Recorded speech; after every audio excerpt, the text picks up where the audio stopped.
Hey, get it going. Oh, look at Catherine Black's there. She's selling properties left and right in Ranch Santa Fe. Love it.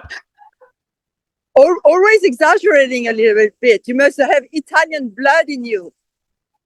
I think so. I get very excited when I see a house that you listed and you sold in 9 days come up on my feed. It makes me feel good, especially in the luxury realm. You know Thank you so much. Yeah, we had like 4 offers and she sold it. I sold it actually 15 months ago to her for 3.1 million, and we got over asking, and the asking was 3,650. So it's so awesome. Wow. What a great 15 months and great luxury advisor making dreams come true with a French accent. Yeah. I love it. That's the best. It is the best. What a great way to start off our production mastermind this Thursday, January 30th, right at the end of the first month of the year, where I think it's been the last 2 weeks have been gangbusters. There's been a lot of things going on, especially in the luxury market in California. We'll have to see who else will chime in, Catherine. You and I came on right on time. Well, we have 35 people on here, so that's nice. I know a lot of people are out with the flu. And we'll see who else comes in. Otherwise, it'll be, I see Lurchy. There he is. He's back. He's back alive. He had the flu for the last 3 days. He's risen from the dead. He's the ROG. He doesn't have time to get sick. Look at him. And the ROG is in orange, which if he was in California, somebody would think that he was in prison doing this mastermind. No, I'm trying to cheer everybody up with the cold and also being out of having a cold. And, just there's going to be a lot of green in the next week going on in Philly. So I figured I'd change it up a little bit, I like that. Congratulations to your Philadelphia Eagles. Fly, Eagles, fly. I want to see them win the Super Bowl. You know that. And, hopefully Matt comes on today so he can sing the Fly, Eagles, Fly song to everybody on the mastermind and share his thoughts on overcoming buyer and seller objections. You guys, that's what we're working on today. Matt didn't get a chance to speak last week. Dave was on fire. And, Dave could have went for a half an hour. He had some great stuff. So that's a big thing. And like I said, it's important to invite people to this mastermind so they can learn and put things into production. I think that's really, really important. Because everybody's using this all the time, right? And that's what we need. So let's kick it off. Let me see, is Dave on here yet? Because I was supposed to kick off with Dave and Matt, but I don't see either of them on here. So Catherine's walking on the beach where I would want to be. So let's start off with Catherine real fast. Catherine, give us some insight on how you're overcoming objections from sellers and buyers on the new way of doing real estate after the NAR lawsuit decision and some of the questions that you're being asked. So I guess I can share with you how I talk to them. Honestly, I don't know if it's the best, but it seems to be working. So in terms of the sellers, I explained that it was always been the case that they actually had a choice to offer a commission or not to the buyer's agent. But it was presented to them in such a way that it didn't feel that way. So now what's kind of wonderful is that they can actually decide what compensation they would like to give to the buyer agent following the terms of the offer that is presented to them. But I do point out, of course, that in the past, about 90% of the compensation to the buyer agent was 2.5%, and maybe about 8% was 2%, and then some might be lower, very, very, very few and very rarely. And that since August 17, with the new rules, what we are seeing is that we are still seeing the sellers offering 2.5% to in majority, but we do see a little bit more of 2% than we used to. So I kind of share that with them and let them know they will be able to decide. But I do ask them, what is your feel for it? Honestly, most of them tells me they want to have the buyer agent compensated because they value what we do and what they do. So on the listing side, I've not seen a lot of challenges. And I would say half the time they offer 2% and half the time they offer 2.5%. For on the buyer side, I do, when you meet new buyers, it is definitely a little bit more challenging to have them sign a contract. And I kind of let them know, hey, you can just try me out, see how you like working with me with just 3, 1 month contract with 3 potentially property we go and look at. And then after you can decide if you like to keep working with me.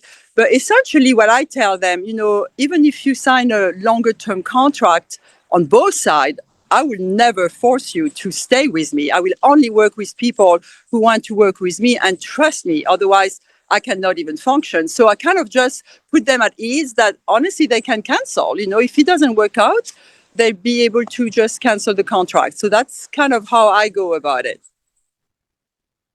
I love that. I think that that's a good approach. I think certain questions are going to come up. We all have to have our presentations on track to really explain how the new system kind of works and allow your clients to have options, right? Everybody loves having options. So I think that's really important. And then show them how you're going to market their property and what you're going to do. At eXp Luxury, we have a lot of that. So that is really, people are able to utilize all those tools to explain how they're going to market the property and so forth on the listing side. And then we have buyer presentations on the other side showing how you're going to work for that buyer, find them off-market opportunities, find them the bottom line and so forth to show your value. Gary, I'm going to go over to Massa, who does not own a chip company, just so you guys know. He's not in nachos. He is in nacho business. So, Gary, how are you approaching this? It was National Corn Chip Day yesterday, Massa. See, and that's why right. I brought that up. I knew that. I'm sorry to say, Gary, how are you approaching this, and what objections are you overcoming? Again, sorry, I keyed in a little bit late. What was specifically she was talking about? The agent. She was talking about how to we're continuing the conversation from last week, overcoming objections with sellers and buyers. So you can take either one and what objections you're getting right now and how you're overcoming those objections. Yeah, I mean, again, I think like with what Catherine was saying, I'm actually seeing a lot more offers coming in at 3% that we're negotiating down to either a 2 or 2.5, depending on the strength of the offer. From that side of it, even yesterday, I was having a conversation with one of my clients where we have an offer that we accepted that was lower than list price. We negotiated that down to 2% just because of the spread there. Now we got a backup offer in hand, and I'm, just side note, I'm starting to see a lot of that. We're accepting something because it's been a little slow, whatever. And then we're starting to see backup offers coming in. They're getting back up to, list price or whatever. Anyhow, I asked the seller if he wanted to also cut that commission down to 2% like we did with the other one. And his words verbatim were basically like, no, they're at list price. Let's keep it at 2.5 because we're going to need them to be incentivized. Should we end up canceling this transaction and getting them in on the deal to be able to push this forward. And I think that, the savvy sellers are going to understand the role of the buyer agent, not that they expect a buyer agent to be working on their behalf, but it's the incentive that the agent does have some sort of, what's it called? Influence, of their client to a degree. Right. And it's like, again, this is an emotional business, right? And again, let's say you've got a buyer's agent on the other side that thinks that they're not going to be making anything. The natural response might be, they're frustrated, they get a bad taste in their mouth, they're not going to help walk their client through, some of the challenges of the transaction, because there's going to be some. They might, help to convince them to go another place where they're going to make a little bit more money. So I think the savvy sellers understand that and know that they need at least somebody on their side helping to, keep their client in the game, if you will, and overcoming some of those challenges, when push comes to shove. And then also incentivizing the agents to be able to write those offers in the first place. So then I think last week what we were talking about, the challenge of the objection that I had that I wasn't prepared for was the discussion of, okay, if I'm going to sell my home and buy a home, and if I agree to pay the buyer agent commission on this one, so now I'm paying listing side, buy side, and then if I don't get my buyer agent commission agreed to on the purchase of the home, which subsequently would happen, last in this equation, then I might be paying, 9% or 7.5% to 9% in total of fees. And so I wasn't prepared for that conversation, but I had to walk the buyer through that. Essentially he'll see that the offers are coming in all with the compensation, for the buy side. So he would see that as on the listing side. And then it's up to me, the agent that you hire, to have the negotiation skills to get that covered for you. But also I was able to show him a lot of the different buy side transactions that we had done already this year and show him the trend that these are getting accepted.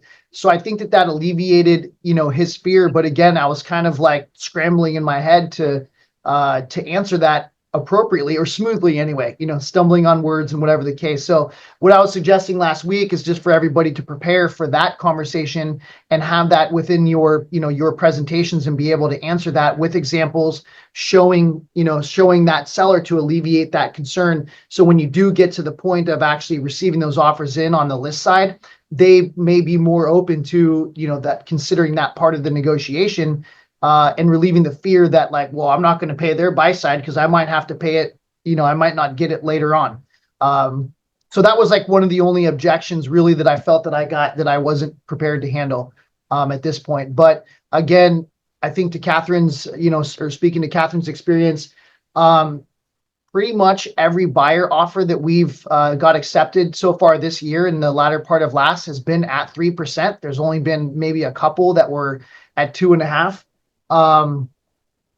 And then on the listing side, we have negotiated those down to 2.5 or 2, just depending on the offer. But most of those have been well under list price, if that makes sense. That makes total sense. I think I like how you brought that up, with the mindset of the seller saying, I may have to pay up to 9%. I think you have to separate it into each transaction and tell them, hey, it's negotiable and we're going to make it work. I think you have to reassure them of that. Otherwise, they can get overwhelmed and it all falls upon them. And that's sometimes the tough part. Before I go over to Cam, I just wanted to give a shout out to Trevor Benoit. He is a new person with our organization. He's starting his new journey in real estate and luxury real estate. So I wanted to welcome him, and also Tim Baird, who's an excellent agent in Georgia and Alabama, who's joining us today also. So if you guys have referrals, send them that way to Tim. Let's go over to Cam. Cam, I know you answered part of this last week, but you answered on the listing side. Share with everybody on the buyer's side some of the objections you're getting to the buyer contract and how you're navigating that. Yeah, great question, Pete. And Trevor, great to have you on with us. Great to have both of you guys. Welcome to our group. Very exciting to have you. Good morning, everybody on the West Coast, and good afternoon, everybody on the East Coast. This is a great topic. This is the biggest topic everybody's going through. I'm sure everybody that's going out on listing appointments right now is having to walk your clients through this step by step. So talking about the buyer side, first off, before we get there, I'm going to answer that question, but a few things I want to bring up, super important. This is going to be kind of general basics on objection handling, right? And this is something that we forget about, at least I forget about, because I do things like I just did there. I said, thanks, Pete, great question. Well, that is a super important part of objection handling, everybody. It's making sure to repeat and reaffirm that you understand what the actual objection is. And you'll have times where the seller will tell you something, you repeat it right back to them, and they go, no, that's not what I meant. So you saved yourself the hassle and the hoops and jumping through all the rigmarole, so to speak, when that's not even what they were trying to have you answer. So make sure when you're working with your clients and you're asking or you're answering, when you're answering their questions, which is all that objections are, you're always repeating back and reaffirming the question to them, and you let them answer that. So what you're asking is this, right? Yeah, great. Okay, so we're all on the same path. Smile, shake your head, nod your head. If you want them to say no, shake your head no. You want them to say yes, shake your head yes. It works, I promise. It's crazy, but it does. And those are some of the things that newer agents I know are missing out on. They just don't know. No one's told them to shake their head yes or no. No one has told them to reaffirm back. And in my experience, it's vital. If you're not doing these things, you lose the conversation. You actually will have more objections come up because you're not able to answer their question in a way that makes total sense to them. So going off of the buyer concession or professional fee, using your buyer broker agreements, I don't get much flack for it. And the reason being is, or flack meaning I don't get much pushback. The reason I'm not receiving too much pushback with using the buyer broker agreement is that I've been doing it for 17 years now. So I have had these objections hundreds, if not thousands of times, you guys. And at this point, my confidence is so high that I'll have these people sign it. I don't even really get into it. I just say, hey, the law is this, you have to sign this. And they sign it 99% of the time, which is fantastic, right? A lot of the goal with the buyer broker agreement is just so that you have them legally, you're able to work with them legally, and you can go about doing your business, giving them that customer satisfaction, showing them the houses and finding them their dream home. The buyer broker agreement is just a, at this point, it's just kind of a speed bump that we have to go over. And if you just say, hey, before I show you homes, I have to have you sign this, I haven't had much pushback. Now, when I do have pushback, it is because in all of my buyer broker agreements that we are taking now, we're taking them at 4%. Why is that, you guys? And this is again, we're going one step further than the average agent here. And if you take your buyer broker agreement at 4%, and you can read it in the EXP or any buyer broker agreement, it doesn't state that the buyer will be responsible for any or all of it. It's just what they could be. And that's what I explain to my clients is that, listen, you guys, I do this to make sure I get paid fairly and equally to the other agent. That's what you want, right? I mean, that's only fair for me, right? And they shake their head. Yeah, of course, we want you paid fair. You're my team. You're my guy. I want you to be paid just like, and that's what I do. I say, that's all it is. And I will never stop you from purchasing a house because of what I earn. You guys, we sold blah, blah, blah so much last year. And you go into that a little bit. And they go, oh, okay, great. So you're on my side. You're not even really here to make money, but you have to be paid fairly. Exactly. So you please sign this for me, and then we can get working. I can do that for you. And what it allows you to do, you guys, is that when you put in your offer, right? And we put in our offers with 5% or 4% concessions to our buyer's agent. Why do we do that? Because it's the first thing everybody wants to chop off, just like everybody was talking about here. Well, we're negotiating down to 2 or 2.5, or maybe even less on the other side. Well, now I come in there and I'm shooting for the stars here. I'm way up here. And the first thing the agent does is go, oh, that's ridiculous. You're not going to make more than me. Okay, well, let's first off, if that's the only problem we have with this offer, I'd be happy to take my 3%. Let's get this closed. Let's get it under contract. And I actually use that nefarious made up percent as a huge negotiating block for my buyers right now. And it's working. It's working, you guys. All the agents think it's just preposterous that I'm trying to get 4% and they're only going to make 2% or 3% or whatever it may be. And then I say, okay, well, let's negotiate. This is all negotiable. And they're so receptive of that, you guys, that allows me to, one, do better for my buyer, but it also allows me to make sure that I am, for 99.9% of all our transactions, we're getting at least 3% or more. And I think that's very important. We deserve to be paid fairly. We do a lot of work. Buyer's agents, specifically full-time buyer's agents, you guys, you bust your butts. I mean, you're out there showing homes, you're getting pre-qualifications, you're doing all this stuff. You deserve to get paid fairly. And to do that, you have to have the leverage on the transaction or the negotiations. And having that 4% buyer broker is, it's like a rabbit in the hat. It's a kind of a secret trick. So I have not had much problems getting people to sign it. And I just flat out say, if to show you homes, you have to sign this. Here it is. And they say, okay, and they sign it. Now, if they give you a little pushback, I kind of go through what I just did. But you guys, I think this is an incredible time just because we are now able to fight for more than what's some seller is offering. We can make our own decisions on what we're worth based on how we present it. And it's just incredible. I love it. That was awesome. That was fire today. Fire. Cam Smith bringing the fire, right? Equally, what was it? Equally and fairly. I love that. Hey, and before I get to Brian, I just wanted to welcome Patrick and Carrie Belhan. They're part of our EXP family now and our organization out there in San Diego. So bienvenue. And we're so excited to have them with Catherine Black. You know, we're developing our whole je ne sais quoi French style going into this year. So it's going to be great. Brian, I wanted to go over to you on the same question. Have you come across people balking at, first of all, signing the contract to represent a buyer? However, also questioning on how the buyer compensation works and who pays the compensation. Well, thank you, Pete, and good morning. Actually, Happy New Year, everybody. I haven't been on in a while. I had some family issues happen during the holidays, and so I'm back. And it's a little cold where I am.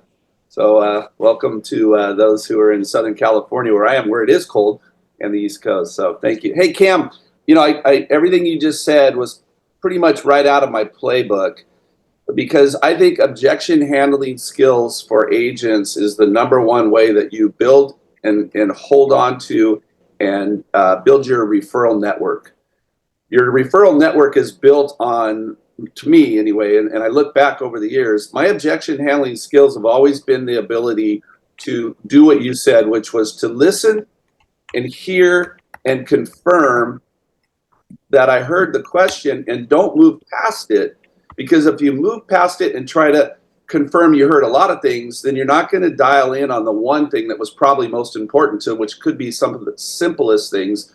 So when an agent answers a question too quickly, they lose out on building the trust. And trust is what we as agents do, in my opinion, most important to get referrals. Because if they trust us all the way through, then they're going to trust us with their friends and their family. But if they're not trusting us and we're just getting them through a transaction, then we don't have that follow-up ability later because they remember us. You know, there's a lot of agents that are just into numbers. I sold this many houses, and they're just dialing for dollars, and they're getting through these deals, but they're not building a lasting career and a foundation of what it is that you have when you decide to step back and not work so hard, but your phone never stops ringing because you just have all this, you know, business coming your way. So the trust handling that comes from objections, well, number one, if you think about it, every buyer has always paid your commission.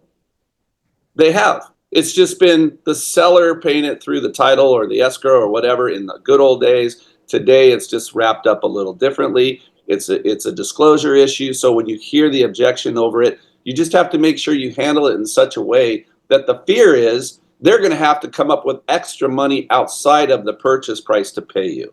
That's really I'm like, ooh, I'm buying an $800,000 house and I got to come up with another 3% for you or 4%. So the presentation really needs to be in the fact that, hey, Pete, I'm attached to your outcome. What is the outcome? Let's dial in on your wish list and let's make sure that my services for you are wrapped up into your outcome. So if we have to back down or move around with the commissions or talk to the lender, the goal is to get them to understand that you're on their team, you're playing for them, and that the commission conversation is squashed up front, because when you're negotiating on the price with the seller, you don't need to be negotiating with me again on a commission. That's really the outcome that I'm trying to get. So let's just dial this in the beginning, because I don't know what you're going to buy. You might find it for sale by owner tomorrow and come to me and say, can you handle this deal? And I'm working for 2.5%. Okay, well, now we got to redo this whole thing because I may end up selling the seller or working for the seller and this and that and the other thing. So I think what you do is you want to really go into your conversations and make sure that the outcome for them is your goal. And when you do that, then the commission conversation comes up later. If you put a 4% down now, like Cam was saying, great, put it down, but let them understand that they're not going to have to come up with that over and above whatever they buy. Just handle it nicely. And here's the best thing about objections. If you're a brand new agent, or some of them, welcome to all the newer agents. If you're a newer agent, how you handle objections to build trust is when you hear the question, like Cam said, you repeat back to them. So what you're what you're saying is that when then you repeat it, then you tell yourself, who really understands that question best? And how can I deflect the answer to the question to the person who really owns the answer? So if it's a great question for a seller or a great question for the buyer's lender, or if you're working with the seller and it's a great question for the title company, using Cam's approach there. So, okay, Pete, let me ask you, what you're really concerned with is you want to know that the HOA does allow for these big dogs, right? So that's a really good question for the HOA. So let me get in touch with the HOA. What else would be important for me to ask the HOA at this point for you? What else would be important for me to ask the title company? What else would be important for your lender to know at this point, right? So if you hear the objection and you don't want to answer it because you don't know the answer, then you just put it on the person who does, and that's a great question for your whoever, the home inspector. Let me get in touch with the home inspector. What else would be important for me to ask them? Why I'm asking them? So get in the habit of deflecting the answer to the objection to a person who knows it, and use that as an opportunity to build massive trust so they know that you've got their best interest. Because if you don't get this deal, you're going to have to be working with them on another one. And if they get to know your style will be this. Hey, that's a great question, right? It's a flipper. How old are those windows? You know what? They look new, but let me ask the listing agent to find out what else would be important when I'm talking to the listing agent about that flip. What else in that house, right? So I'm going to use the objection handling to hear, confirm, and let them know I'm going to find out. I could tell them, I could come up with the answer 90% of the time, but my goal is to not manipulate them into moving forward. My goal is to pause, get the answer, build massive trust, and then come back to this situation. Because when you do this, if you do lose a transaction because of a multiple offer situation and your offer doesn't get accepted, you need them to know that you did everything for them, because you did reach out to Craig Lurch, the listing agent. He's got 5 offers on this property. I'm gonna go after this property for you, and I'm gonna reach out and I'm gonna find out what is most important to Craig's seller in this situation, because I need to know if they want rent back. I need to know if they can't close right away. I need to know they want to close right away. Everything is going to build up what it is I need to do for your presentation is going to come from all the objection handling skills that you have. You use them to leverage the client into getting a better deal, or the seller getting better offers, by hearing the objections, owning them, and then going to the source rather than you answering it. Because if you get used to answering the objections, then you're going to be the one that they're calling all the time at night. They're not going to call their lender for a question they should be calling their lender for. They're going to call you because you keep answering all the questions. Don't answer the questions. Let the people who are working for them answer those questions, and your objection handling skills will go through the roof. You'll be able to sleep at night. You won't be bothered, because that's really the goal of this business, is to be the conductor who doesn't need to know how to play an instrument. You're just making sure everybody in the play is doing their job, and you know where to go, and you deflect it to the right person, and you put that person, even if it's your TC, in touch with that client, because the TC really is the best person to service the objection. I'll stop there. I think that's great stuff. And one of the things I just want to add to that Brian said, you guys, is really hear your clients, right? Really hear what their wants and needs are. And then say that back to them. Say, would it be helpful if I was able to leverage my personal relationships with these other agents, because I know a lot of them personally, and get you the bottom line or get you the inside track so we can get you exactly what you want, right? Because that's what they want. Matty Battiata is on here. He didn't get a chance to talk last week. You guys, he's not bragging. He's just applying for a job. Matt, how are you handling, and you can take it either seller objections on the new contracts or buyer objections. How are you handling those objections, and what objections have you received recently? Well, I personally really love the new, I thought it would be such a difficult thing to work with back in August when the whole NAR settlement happened. But now I feel like it's the best thing that ever happened in real estate for us, because I love talking to the sellers now about commissions. I use David Lawson's, we have three plans, because just like David, I do end up talking to a lot of my sellers, over the phone before, certainly before we meet. I know David does a lot of his listing appointments over Zoom, which I really would love to do. But most of my sellers now are local. But when the commission question comes up, how much do you charge for commission? Because I copied David's, 3-tier system, Premier, Premier Plus, and Elite. I say, we have a whole menu of services. We have 3 different plans, and you can pick from whatever you want. And, that's the first thing we'll talk about when we meet. So then that diffuses that. You don't have to talk about commission over the phone.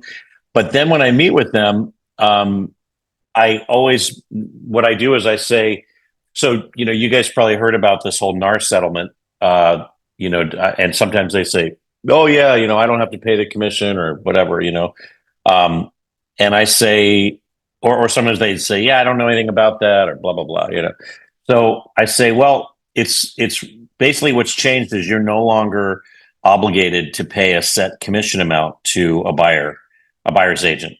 So the only thing we're going to write on our listing agreement is what you're going to pay me to represent you, whether it's 3, 3.5, or 4, and market the house and sell it. And then whether you're open to considering offers where the buyer is requesting a concession. So you remember back maybe the last time you sold your house, you decided you were going to do 6% or 5% or whatever it was. Now that's all out the window, and it's just whether you're going to consider concessions, which I would recommend you do consider offers that are asking for a concession. And all those agents out there, buyer's agents, they've signed a buyer broker compensation agreement with their agent. And whether it's at 3% or whatever the number is, and when they make an offer, they're going to most likely request a concession for that amount, so that they don't, basically they're just financing the commission that they have to pay their agent, because they don't want to come out of pocket, because a buyer obviously has a lot of expenses. They have their down payment, they have closing costs, etc. So they're just financing it. And when we get that offer, we can negotiate every single offer, individually, right? So what I would recommend is when we get an offer, and let's just say they're asking 3%, we're just going to counter back at a number where you're comfortable paying 3%, where it nets you what you want to net. And they go, oh, that's great. So I think I love the whole new setup. You know what I mean? Because we're so used to saying, oh, it's 6%, it's 5.5%, it's 5%, whatever. Yeah, they're just financing the compensation that they're paying their agent for the representation. So very straightforward. Love that. I think that was one of the biggest nuggets today, Matt, with, hey, they're just financing their compensation, and explaining what the buyers have to put down and what the buyer's mentality is and psychology of making an offer and where they're trying to be. I think that's a really good way to present that. Let me give you a follow-up question real fast before I move over to Randy, because I'm really fascinated on how the new contracts are affecting sellers who are investors and buyers who are investors. But if you were a newer agent and you were going on your first listing presentation with these new contracts, I know you don't know any different from before, but how do you explain the contracts in the simplest terms, in third grade mentality, to get that listing or to get that buyer contract signed, and to show how you're going to work for them and the benefits that you bring to the table? Well, the most important thing, I think, when you go on a listing appointment is you got to show your value, right? You don't want to be looked at the same as every other agent. Let's say they're interviewing 3 agents, which is pretty typical. You can't just go in there and say, oh yeah, it's going to be on Zillow and it's going to be online and so forth. I spend a lot of time really, most of my listings, because they're over $1 million, are considered luxury. And so, but even if they're not, I spend a lot of time talking about what we're going to do to market the property, where the ads are going to be running. And I tell a lot of stories about, well, we just sold a property over here and that buyer came from out of the area. They responded to one of our ads, et cetera. People like stories. But bottom line is you really have to differentiate yourself, because in the consumer's eyes, and say in a seller's eyes or a buyer's eyes, they look at all as, all agents being the same. And we all do that. I think we've talked about that on other calls. We tend to think, doctors are all the same. They all went to medical school. They're all the same. Well, you realize that's not the case when you go to one doctor and you go to get a second opinion from another doctor and they tell you the exact opposite thing. You go, wait a second. So you have to really show that you are different and that not all agents are the same. And that's how you build the value. And I really learned a lot. I know David Lawson's not on the call this week, I don't think, but he really, I was amazed that he was getting listings, $10 million listings in Park City at 6.5% and 7%. Or even at 6%, and he's competing with people this is back before the settlement, but he's competing with people that, we'll do it for 2%, we'll do it for 1.5%, because he was building so much value at the front end of, at that appointment. And so that's very, very, very important. So I just spend a lot of time talking about what makes us different, our track record, because that's the bottom line. That's the reason they're going to pay you, and that's the reason they're going to hire you.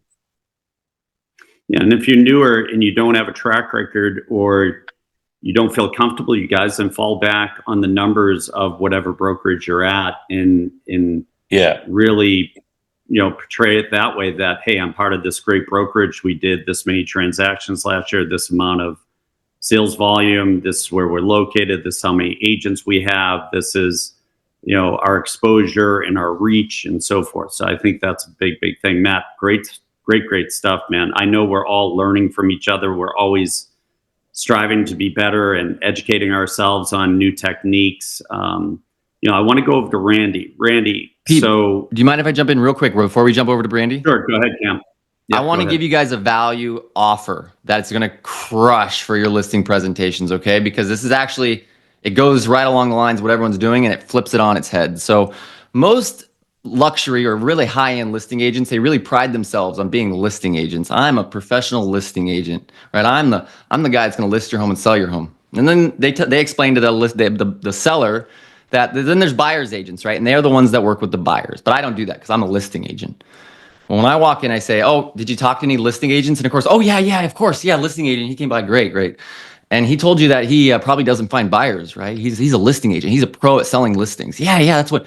Well, I'm a selling agent. I do it totally different. Not only am I going to list your house, I'm going to go find a buyer for it too and sell it as well. So not only am I just listing it like everybody else, but I'm doing even more. And the term selling agent, you guys, I bet that has gotten me 50 or 60 listings in my career just by calling myself a selling agent rather than a listing or buying agent. All right, go ahead, guys. Sorry. And bringing a list of buyers is a good thing too. Yeah. Showing a list of your buyers. Yeah, so I don't know what Cam's on today. I don't know what he took this morning, but he brought the fire, and I want whatever he's on. So I don't know if he's on some kind of energy drink or he has a lot of lotion on down in Florida so he doesn't get a sunburn, but something's going on. That was awesome. I love that. I'm a selling agent and I do even more. I love that. We put that in the chat. Randy, let's go over to kind of a different angle. I know you deal with a lot of investors who are buying properties and turning them around and rehabbing them and so forth. How are you explaining the new contracts, the new compensation, how it works, how buyers agents are compensated and so forth, and what objections and questions are you receiving? Yeah, so sorry, my voice might skip a bit. It's coming back. It's getting better. But the most common thing I get from investors, not even just in my area, but across the country, because we train a lot of them, is like, Randy, I had an agent ask me to sign a buyer broker agreement. Do I need to sign one? Like, I don't want to commit to one agent. You teach you should work with many agents, right? That's the common thing I get. I'm like, well, number one, yeah, you need to sign one because they can't show you a property without one. Two, if this is a new relationship that you're building with an agent and they found one particular property, you can sign one a buyer agreement for that specific property. So maybe you start there and see if you like that agent, right? Go look at that one property, sign a buyer broker agreement. And so it's not really the commission they're worried about. It's more about, I don't want to be tied to this realtor for everything, right? So that's kind of how I explain it. I was like, now, if you are trying to work with multiple agents that are going to be searching for opportunities for you to flip, I wouldn't necessarily do that in a way where you have, 3 different realtors searching for properties for you in the same area. That's silly, right? They're going to be stepping over each other. That's not fair to any of them, right? What I would suggest is you divide and say, hey, how about you focus on Chula Vista? Hey, how about you focus on Oceanside, and find different realtors in different areas of your county, and then sign a buyer broker agreement per that area, which you are now allowed to and should do, right? Where there is a specific section, even a buyer broker agreement, at least the one that we have from EXP, that says, is there a specific area that you are looking to work with this agent in, right? So one of the things I tell investors is like, you're better off. One agent cannot cover all county. Let's be real. Like, that's a bit tough, especially if they're going to hunt for opportunities for you for a flip. So instead, how about you get them excited to work with you in their particular neighborhoods, their areas, right? And sign a buyer broker agreement with them for that area and write that in. And then find another agent in a different area where they're experts, right? And sign. So you could literally, as an investor, could have 5, 6, 7 buyer broker agreements signed with those agents, and none of them are stepping up for each other, right? So that's what I teach investors in general. None of them worry about paying commission, and that's what I love about working with investors, because they're in it for the numbers, man. They're not emotionally connected to anything. They're just like, okay, yeah, well, I don't care if I pay my agent 3%, as long as the numbers make sense for me. Like, I'll pay him 5%. Like, doesn't matter to me. Like, what is my bottom number? Like, how much am I going to make? Right? They stick it into their deal analyzer. That's what we call ours. They have maybe their version, and they're like, all right, well, how much am I gonna? What's my return? They don't care about the commission, right? The professional investors, right? The ones that don't work with them. Honestly, they don't get the business, right? But most investors, that it's not about the commission percentage. It's about their bottom number that they're going to look at on the return for the profit, right? So that's another thing. So that's why I like with investors, you're not going to get a lot of the objections that you're going to get with a retail client, with an investor, right? When it comes to that. When I work with investors on the listing side, right? Fairly simple again, like everybody here said, right? I always prepare them that they're going to be paying a buyer's agent's commission. I was like, and we have enough data now, which we didn't 2 months ago. We have enough data now. Like, I'm looking at a offer summary sheet in front of me on one of my screens. We listed a property the other day, last week, and we got 5 offers on it. Every one of them, so the agent is asking for the seller to pay the commission. Like, so if you're new here, newer, and you don't have these type of stats from your own transactions, we are telling you that probably 9% of offers coming in are asking for the seller to pay for the buyer's commission. So say that with confidence, even if it's not your stats. There are stats. So say, hey, I'm part of a large network of agents, and what we're seeing is that 99% of offers coming in are actually buyers asking for the seller to pay the commission, right? So with that in mind, Mr. Seller, I want to make sure you're prepared that we're going to see that type of those offers come in. Now we're going to be signing it, for 3% on the listing side, but just be prepared that we're going to probably see offers with agents asking anywhere from 2 to 3% on average. And I just put that in there. Like, I want to make sure they understand that it's coming, right? And most investors, again, their response is like, well, I don't care. It's like, it's all about, like, as long as I get my number, right? Right? Because it's all about the bottom number. And then I make them even further at ease, like, hey, and it's negotiable. That's the cool part. We can negotiate that now, just like everything else, right? On the contract. So to me, it's actually easier to do it, work with these new guidelines for, with investors and in retail as well. I actually enjoy it more, and we can make more money, like many of you guys have said here, because we really can. And when you were saying something, Cam, I haven't done this, but this idea came to me. I think it would be also cool if you're comfortable, let's say, working for 2.5% for one of your buyer clients, you could say, hey, you know what, Mr. Client, let's sign a buyer broker agreement at 3.5%, right? And well, let's see. No, let's sign the buyer broker agreement at 2.5% because that's what I'm comfortable with. However, when we submit the contract, let's submit it that the buyer's agent, which is me, will get 3.5%. And here's what we're trying to do. If the seller happens to agree to pay us the 3.5% to the buyer broker, I can't keep that 1%. That's coming to you. So you can literally leverage the buyer broker agreement now and the whole NARS thing to get your client an extra 1% as a concession in essence. It's not a concession, but you know what I'm saying? So it just came to me that like we can literally navigate it. And the way the reason I even like this, I'm talking myself into this now is because we as listing agents, we are always looking like, okay, what are we going to counter here? What are we going to counter, right? Same thing with when repairs come in, like, well, we're not going to give them everything, Mr. Seller. We're going to, let's pick a few, right? They're going to be happy if we give them few. So it just becomes another counter item that the seller is going to now have to focus on, right? Which could mean that they're going to not focus on something else, right? And a lot of times sellers sometimes feel bad if they want to counter everything, right?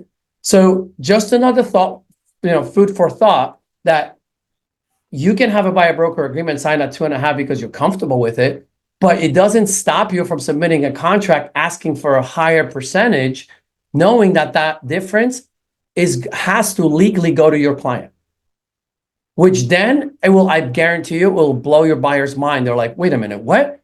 You're going to try that for me on top of what you get paid? I'll leave you guys with that. That just came to me actually just now. I like that. I haven't practiced. I like when things pop in your head and you start going with it. That's great. Hey, great stuff. I like how you presented the compensation to the seller and to the buyer and what you're coming across with investors. Randy is the king of investors, you guys nationwide. So if you have any investors who are looking to flip homes or find opportunities, please reach out to Randy Zimnoch and he can kind of guide you how he does it. Before I get over to Craig Lurch, because he's just coming off from being sick because I think he was partying too hard on his big win with the Eagles this past weekend. There was a little bit of a wager that we had on the side between Craig and Matt. It was called a friendly wager. And of course, Matt's team is the Washington Commanders, otherwise known as the Washington Redskins. And Craig's team is the Philadelphia Eagles, right? So I think Matt was supposed to sing the Philadelphia fight song on this program today because his team went down. And hopefully Matt's still on here and he didn't bail, which sometimes he does. Oh, he's there. Okay, great. So Matt, I think you have to make do before I get to. Well, I just want to say for Craig, he was sick with the flu, unfortunately, so he never responded. But that doesn't matter. That was quite a shellacking that the Redskins, aka the Commanders, took at the hands of the Eagles. I mean, the Redskins have become a really good team this year, but you can't have that many fumbles. I don't know how many they had, 5 or 6. Lurchy, were you able to even watch the game at home? I thought you would be at the game. I was supposed to be at the game, and that morning I pulled an audible and said to my wife, I said, call my son Corey. I said, call Corey. He's now stepping in. And she loved it more because by the end of the game, they went strong, and then everybody went to South Philly and went up on Broad Street and partied again till midnight. So they started at 9 in the morning and went until midnight. But the whole city was green and everything was good. And you know what? Washington fans came in with their head up and they went home with their head down. But it was one of those things. It was a big shellacking. Big shellacking. Well, I learned this song just for you, Lurchy. I don't know how I never knew the Eagles fight song until now, but here, I'll give it my best rendition. You ready? All right. Fly, Eagles, fly on the road to victory. Fight, Eagles, fight. Score a touchdown, 1, 2, 3. Hit 'em low, hit 'em high, and watch our Eagles fly. Fly, Eagles, fly on the road to victory. Eagles. Eagles. At least you next year spelled you'll it not like our mayor. Next year you'll be singing "Hail to the Listen, that- Redskins" or "Hail to the Commanders." Hey, is there anybody Listen, who's no, a Kansas City she fan couldn't in spell here the anywhere? Eagles, so that was the difficult If part. you She are, didn't know how to spell the I'll wear a Eagles. Kansas City shirt if they win, and if not, you got to come on here and wear an Eagles one. But Yeah, do we have any Kansas City fans? anybody, Bueller? Oh my God, It's you okay. guys, that just made my day. I'll tell you right now. I'm dying. was There are no Swifty unbelievable. fans. Yes. Well, Great everybody's job. probably All rooting right, for the Eagles ROG, this we're year. on to you. Yeah, ROG, we're on to you after that fantastic rendition. Thank God, Matt, that you're good at real estate and you don't ever have to make a living singing. So, ROG, otherwise known as the real estate opportunity guy. Craig Lurch, how are you overcoming objections with sellers and buyers when it comes to these new contracts in Philly? Because we know Philly people are not boisterous. We know Philly people aren't loud. We know Philly people aren't in your face. So give us some stories, give us some objection handling. Right now, by the way, all the dialogues that have been said today and last week are phenomenal. I mean, I've got notes. I'm sitting here saying, that is fantastic. Sellers, I'm a selling agent, I'm a listing agent. This is great, great ammo. The biggest thing and again, I've got nothing different to say there other than where my Philly comes out in 38 years of doing this. And to be honest, really not giving a crap whether I get the deal or not. It's living in abundance. And when they don't smell the blood in the water, you're gonna play different. So like I've always said, play like you have the money, that you don't need the deal, and play that you're doing it and being a professional, and you're gonna function and you're gonna negotiate different, you're gonna talk different. I think the biggest thing is just having the hard conversations. Say, look, I'm gonna bring the elephant out in the room. Everybody wants to know who's paying. Bottom line is somebody's going to pay the bills for the professional fees. I don't know where it's going to come, but it's going to come out of the transaction. It might come from you a little bit, Mr. Buyer. It might come from you, Mr. Seller. But remember, Mr. Seller, if you don't pay it, they're probably going to reduce their price because they've got to pay their agent. It's easier for them to finance it at 80, 70%, which they're doing, than it is for them just to write the check to go out. Because most of the buyers are not writing extra money to us. They're just taking it out of the transaction by using it and buying it with you because they're getting a mortgage, unless it's a cash transaction, and that's different. And that's how I tell the buyers all the time. I say, look, if you're paying us, we'll negotiate up in price if we have to.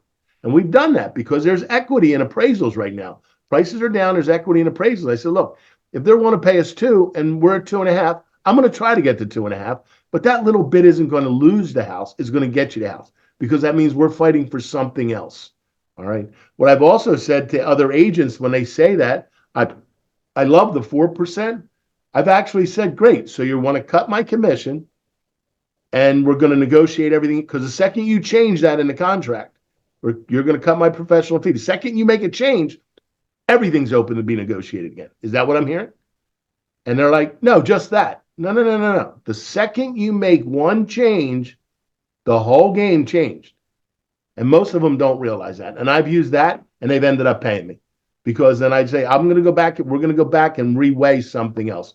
That's the biggest piece that I've been using, Pete. The second you make a change, everything's negotiable again, not just that one item. And that's the only other thing I could really add. And that's the key point, that other agents aren't looking at that. They're only saying, oh, no, we're only negotiating this. I said, you can't.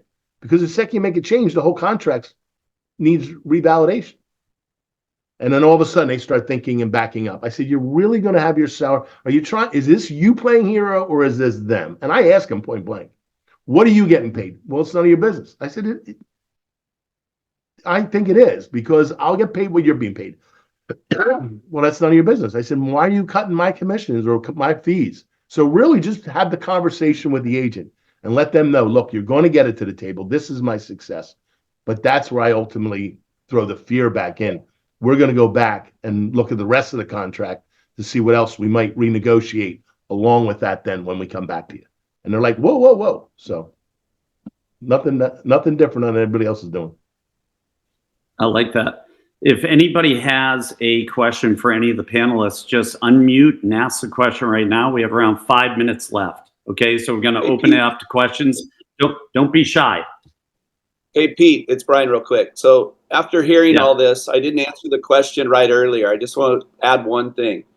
I think that right now it's most important that you understand what the client that's in front of you thinks about what what we're talking about right now. So if you're going to do a buyer representation or you're listing, like Matt said, doctors get sued all the time for malpractice. Realtors can get sued for malpractice. Don't do malpractice.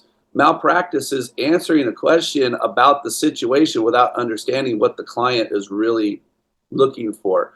So if they say, hey, what about your commission? Well, what do you know about the new rules and what were you thinking? And get quiet.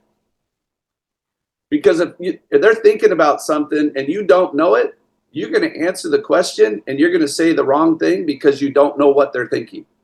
So don't be shy to ask them, well, what were you thinking about the commission? What's going on with you? What do you know about it? And I get quiet because if I'm listing a $2.2 million deal for a trust sale they just lost their parents. It's 2 kids. And I need to know what they're thinking because they're probably chirping with other realtors and somebody's trying to get this deal. They're trying to buy it with a low commission. And you need to know that ahead of time because if they're thinking about a commission mind and that's all they're choosing a realtor on, then you need to know that ahead of time. So I didn't hear that yet, but when Matt talked about the doctor, well, that's malpractice. If you answer a question, you don't know what they're thinking, then you're going to do malpractice on your deal because you're probably going to lose the deal because you didn't know what Randy was saying, which was really the net. What are they thinking financially? What are they after? What's the goal? If I know your net number, then I can work with you on that negotiation because the last thing you want to do is negotiate with any seller on your fee before you've even sold the house. Because now you're negotiating with them and you're trying to prove you can negotiate. And they might negotiate you right out of the room. So just be careful not to answer those questions until you understand what they're thinking. Yeah, I think that's great stuff right there. If nobody wants to ask a question, you can always put it in the chat and I'll ask the question if you're shy or bashful, like Craig Lurch usually is. I can ask those questions. Brian, I think that was great. Go ahead. I got one thing just to add real quick. Somebody had mentioned earlier about, the buyers have always financed the professional fees through the close of through the purchase price, etc. I think one perspective to be able to offer in the conversation process, and I think that this is more valuable to, let's just say those transactions, over $2, $3, $4 million, because that professional fee tends to start adding up to like $100,000, $200,000. But when you're offering options to the buyers or, overcoming the objective is like, yes, these professional fees have always been financed within the, within the purchase price of the home. But now you have the option. You could pay that out, outside. You can lower the price of the home and save on property taxes. And if you pay it out of your pocket within, as a closing cost fee, you can write that part off as well. So there may be tax advantages to lowering the price and paying the professional fees, personally. By giving them that option, it might make it like less about what your fee is and what the benefits are for them longer term, whether they're paying the higher price and requesting that fee be paid or paying that directly to their agent. So that's one thing that we haven't talked about. And some of the questions or discussions I'm having with those multi-million-dollar buyer clients as of recent. So that was it. I like that. And I'll throw in one last thing, Pete. I don't mean to jump in. Yes. Sorry, Cameron, I just see your hands up. But the critical thing when you're on the buy side is having a conversation with the listing agent when you submit the offer and the buyer broker agreement and telling them, look, I'm submitting it at whatever it is, 3%, 3.5%, 4%. That's the contract that I have with my clients. They do not want to come out of pocket. Send us a counter that incorporates that because these agents, a lot of them don't get it. and they will come back at 2% and all this ridiculous stuff. So you have to, and again, with a nod to David Lawson, you have to let them know that if they counter you down on that, the concession, that you're going to drop your offer by more than the amount of that concession, because now your buyers have to come out of pocket. So you have to educate listing agents. Very important nowadays when you're a buyer agent. I love that. Yeah. It's the key is to educate, and we're right at the top of the hour. Does anybody want to take us out with one more point? We got around 30 seconds. Can I do it? Let me do it. I got this. Go ahead, All right, Tim. you guys, last point that I really important when you're going through objections with sellers specifically, you can always try to single down all of their objections to one by asking, you repeat and reaffirm, and then, is this the only thing stopping you from letting me get to work for you today? Is this the only thing stopping you from signing the contract and letting me get to work for you? If they say yes, handle the objection, politely give them the contract, get signed and get started. Don't let them make up more objections. Answer the question, sign the contract. Every objection should have a soft close following it. That's all I got. Get it signed and get it started. I like that. Is that what you had in mind? That's a tie-down question. Get it signed, get it started. Is that what you had in mind? It's a great tie-down question when you do that and you isolate an objection. Listen, great stuff today, you guys. Join us next week in the Production Mastermind. Invite some people. I don't care what company they're with. We're very brand agnostic. This is to help agents with their production become better professionals and to get way better compensation. So we all deserve that. We all work hard. Let's stay positive. Let's smile like Cam Smith all weekend and sell some houses. So we'll see you guys here next week. Same time, same place. See you soon.